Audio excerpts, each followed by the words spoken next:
Doña Dominga doesn't have enough water to wash her hands, which is regarded as the first line of defense against the coronavirus.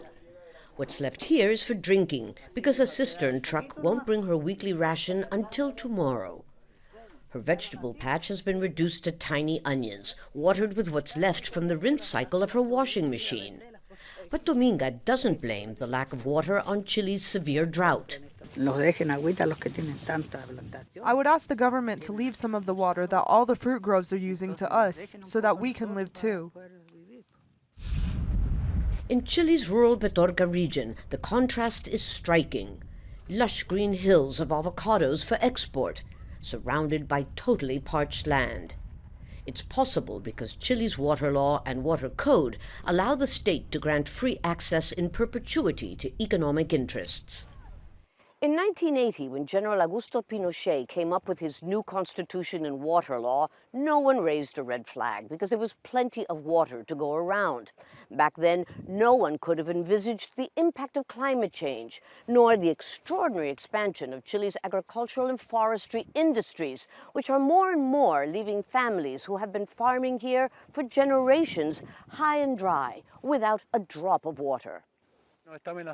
Agricultural engineer Rodrigo Mundaca leads a nationwide movement to change Article 19 of the Constitution, which establishes that water is an economic as well as a public resource.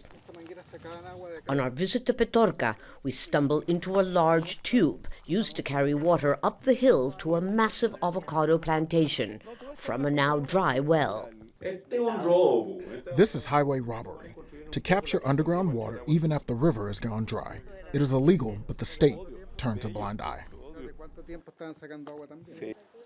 Small farmers and ranchers in Petorca can't afford to drill up to 200 meters to access underground aquifers. These are a sign of protest, hung by farmers.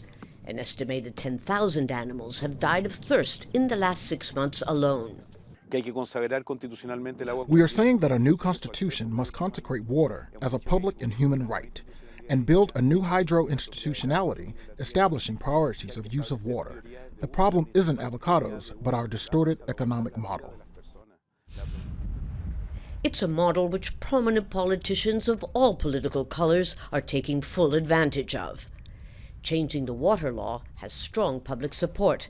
But like everything else, a referendum on whether to rewrite the Constitution has been put on hold until after the pandemic passes. Lucia Newman, Al Jazeera, Petorca.